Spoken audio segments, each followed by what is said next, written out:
ठहरो सत्यवती।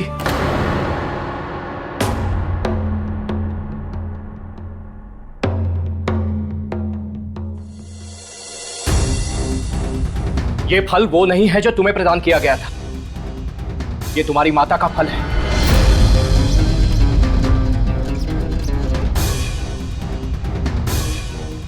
ऐसा नहीं हो सकता ऋषिवर। ऐसा ही है सत्यवती, मेरा योग बल असत्य नहीं हो सकता।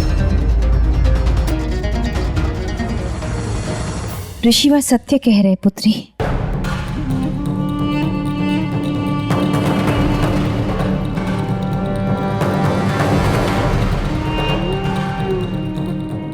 सर्वश्रेष्ठ पुत्र पाने के लोभ में ये छल, ये पाप मैंने किया है।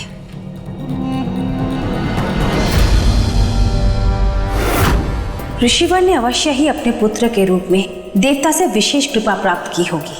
मेरा पुत्र उतना विशेष नहीं होगा, तभी मुझे संध्या के एकांत में यज्ञ फल खाने की आज्ञा मिली है। संध्या में सूर्य डूबता है और मुझे उगते सूर्य के समान तेजस्वी पुत्र चाहिए।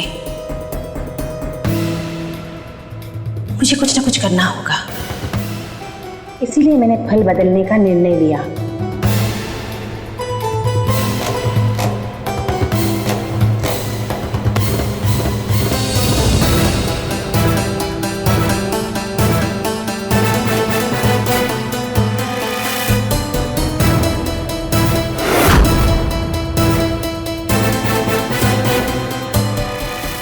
परंतु ये अपराध मैं कर चुकी हूं। आप जो दंड देना चाहे मुझे स्वीकार है। इसका परिणाम आप दोनों को भुगतना होगा। माताश्री,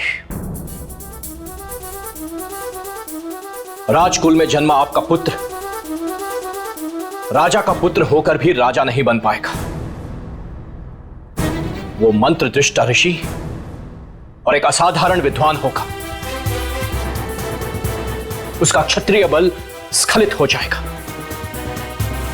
और एक महायोद्धा बनने के स्थान पर वो एक सम्मानित ऋषि बनेगा। और सत्यवती, हमारा होने वाला पुत्र ऋषि परंपरा का त्याग करते हुए महान योद्धा के रूप में विख्यात होगा। उसमें ब्राह्मणत्व के गुण होंगे, परंतु उसे प्रसिद्धि क्षत्रिय बल के कारण मिलेगी। देव कृपा से उन दोनों की कीर्ति संसार रहने तक बनी रहेगी। परंतु ऋषिवर, जो होना था वो तो हो गया। माता के मन में प्रवेश करके नियति ने भले ही अपना खेल खेला, परंतु मैं ये दिव्य फल ग्रहण नहीं करूंगी।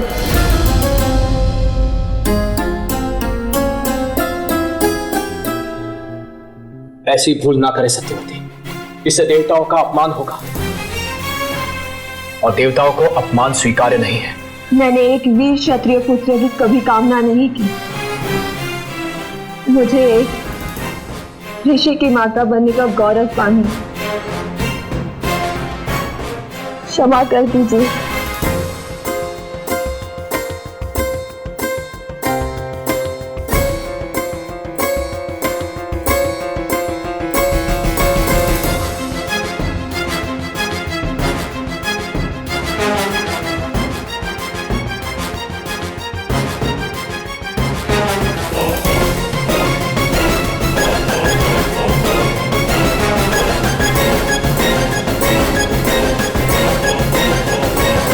देवताओं का कृपा फल कभी मिथ्या नहीं हो सकता सत्यवती, परंतु देवताओं ने मेरी प्रार्थना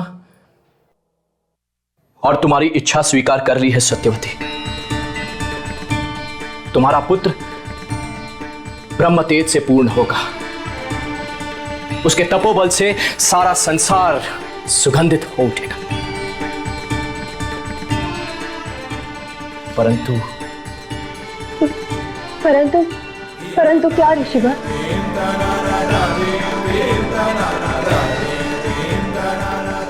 परंतु तुम्हें अपने पोते के रूप में तुम्हें क्षात्र बल और महायोद्धा को स्वीकारना ही होगा।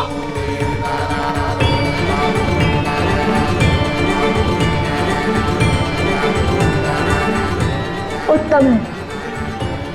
देवताओं का न्याय और आपकी कृपा स्वीकार है।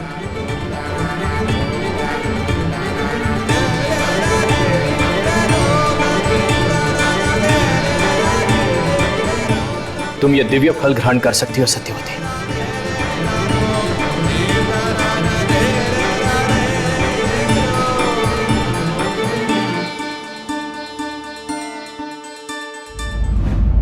देवताओं की कृपा से प्राप्त दिव्य फलों के बदल जाने के कारण सत्यवती की माता ने विश्वामित्र को जन्म दिया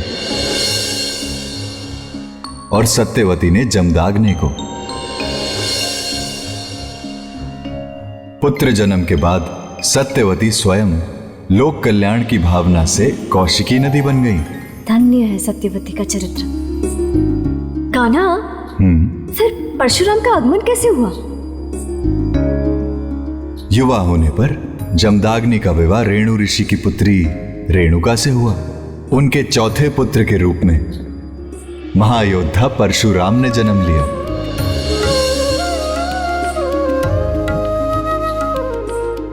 कान्हा, क्या विश्वामित्र जन्म से ही ब्रह्मतेज और परशुराम जन्म से ही क्षत्रिय बल से सुसज्जित थे?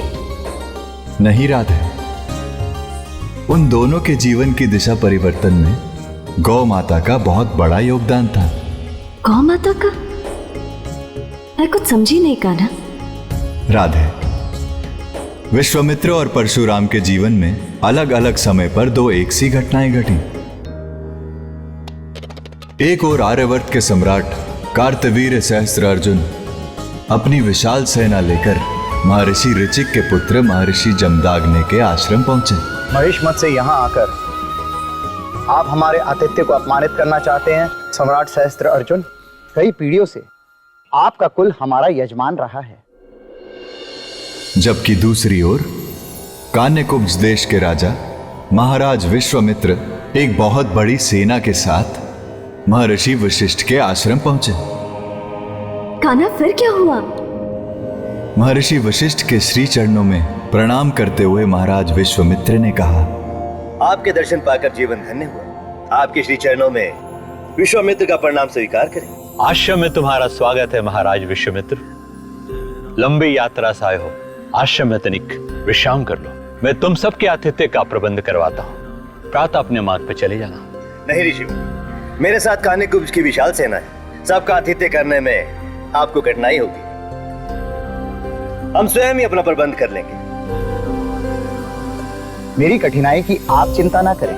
देवताओं के आशीर्वाद से इस आश्रम पर माता कामधेनु की विशेष कृपा रही है। क्षण भर में सब प्रबंध हो जाएगा। पुत्र का प्रणाम स्वीकार करे माता नंदिनी। माता, आपका यह पुत्र अतिथि धर्म निभाना चाहता है, परंतु आपकी कृपा के बिना वशिष्ठ अपना धर्म नहीं निभा पाएगा। यदि आप अपने पुत्र से प्रसन्न हैं, तो आश्रम में अतिथियों का स्वागत करें।